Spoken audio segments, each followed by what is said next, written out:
Foi lembrado neste domingo, 18 de maio, o Dia Nacional de Combate ao Abuso e Exploração Sexual de Crianças e Adolescentes. De acordo com dados da Secretaria de Direitos Humanos da Presidência da República, no ano passado o Brasil registrou em média 87 denúncias por dia desse tipo de violência. No total foram 14.600, 402 só em Cuiabá. Na tentativa de mudar essa triste realidade, na última semana, o país deu um importante passo para reduzir esse índice. A Câmara dos Deputados Federais em Brasília aprovou um projeto de lei que tipifica a exploração sexual de crianças, adolescentes e vulneráveis como crime hediondo. Para a gente falar justamente dessa nova legislação que trata de crimes dessa natureza, eu converso agora ao vivo aqui no Jornal da Manhã, dentro do quadro Direito em Pauta, com o advogado e presidente da Comissão de Direito Penal da Ordem dos Advogados do Brasil em Mato Grosso, Saulo Rondon Gaiva. Bom dia, obrigado pela presença com a gente. Bom dia, Antônio. Obrigado a você pelo convite. Sobre esse assunto, o que nós tínhamos de legislação anterior, antes da votação desse projeto em Brasília? Tá. O crime de exploração sexual de menores, ele já vinha previsto no Código Penal. O que esse projeto de lei modifica?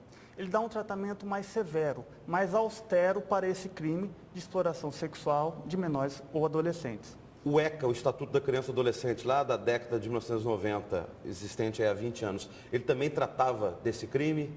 Sim, a gente tem um sistema de proteção da infância em direito penal. Nós temos disposições penais, tanto no ECA, no Estatuto da Criança e do Adolescente, quanto no próprio Código Penal. E o Código Penal já trazia esse crime de favorecimento de exploração, combate à exploração e favorecimento à prostituição infantil. O que esse projeto aprovado agora em Brasília, recentemente, ele muda? O que ele torna a lei mais severa? Isso, nós temos duas mudanças. Uma simbólica, porque ele modifica o nome do dispositivo penal, o nome do crime, e uma segunda e mais importante é que ele torna esse crime hediondo. E o que muda desse crime ser hedionda? Muda que ele passa a ter requisitos mais severos para a progressão de regime. Ao invés de 1/6 para a progressão, ele vai ter 2/5 ou 3/5, e principalmente ele evita e impede alguns benefícios da execução penal. Anistia, graça, indulto. Esclareça aí, quando fala crime hediondo, ele é inafiançável? Isso. O crime hediondo, ele é um crime, os crimes mais graves. Estupro, estupro de vulnerável, extorsão mediante sequestro, homicídio qualificado, são determinados crimes que o legislador entendeu por bem dar um tratamento mais grave. Existe uma lei, a Lei 8.072, e lá existe um rol de crimes trabalhados como hediondos. Esse projeto de lei inclui um inciso nesse artigo 1º para determinar que a partir de agora, a partir da sanção presidencial, esse crime de exploração de menores seja hediondo. Ou seja, já foi aprovado então por deputados federais, já foi aprovado pelos senadores, agora só falta a sanção presidencial. Exatamente. Sobre a questão da severidade, sobre a progressão de regime, isso aí também evita que, se caso o criminoso comprovadamente possa ter uma futura reincidência? Durante os debates no Congresso Nacional, em especial na Câmara, essa questão foi muito suscitada, porque o que se percebeu na Comissão de Pedofilia no Congresso Nacional? Que existia uma série de agentes que reincidiam nesse tipo de conduta.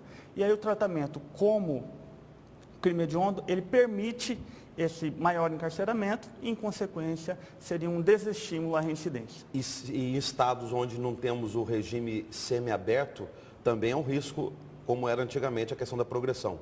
Como é o caso, inclusive, recentemente de Mato Grosso, que agora muda com essa história das tornozeleiras aí. Exatamente, Antônio. Esse é um problema muito grave em direito penal que a gente enfrenta, porque hoje em dia no Brasil a gente tem uma deficiência muito grande de regime semiaberto e de regime aberto. Rigorosamente, a gente deveria ter mais vagas no aberto, em segundo lugar semiaberto e depois fechado. Só que hoje não acontece. Então, com essa deficiência do semiaberto, é importante esse maior período de pena no regime fechado. Hoje a gente caminha para uma modificação porque começou-se a abordar possibilidade de substituição no cumprimento do regime semiaberto.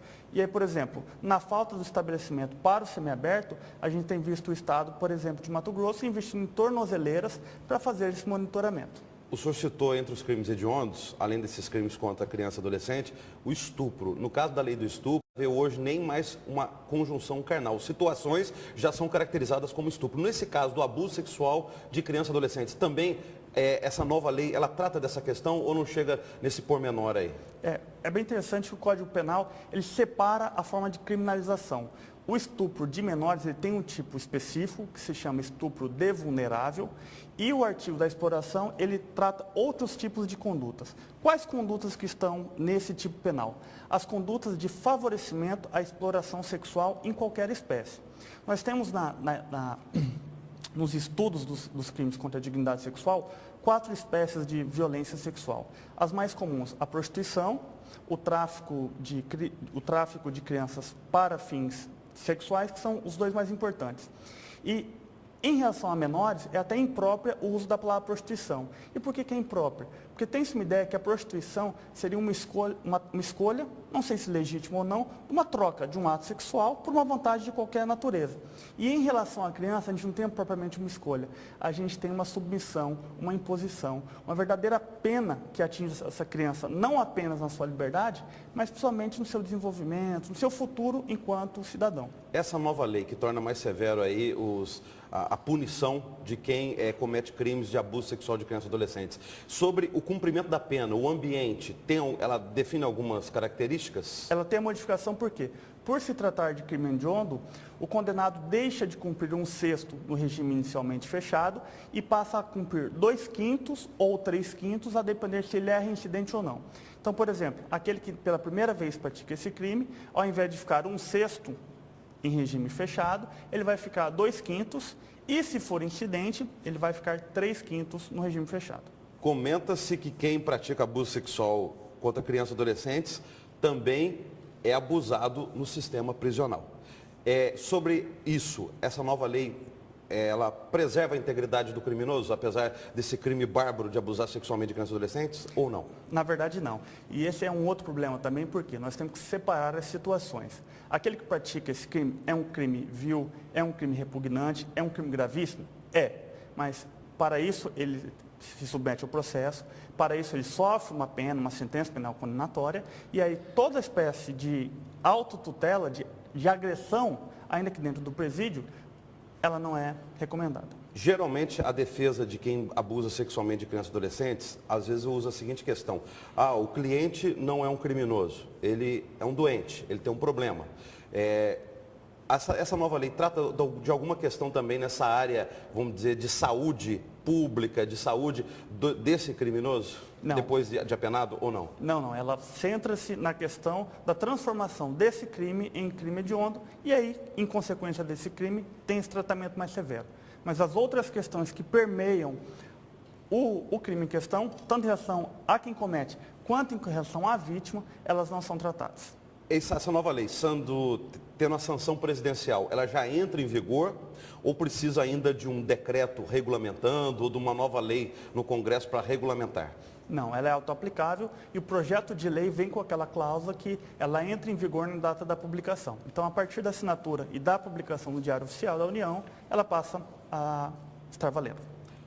Para quem quiser saber mais informações dessa lei, a OAB pretende divulgar, pode procurar vocês da comissão da OAB? A Comissão de Direito Penal está tratando desse assunto, então não só o advogado, como o cidadão que queira ter mais conhecimento ou mais informações a respeito da lei, pode entrar em contato com a OAB.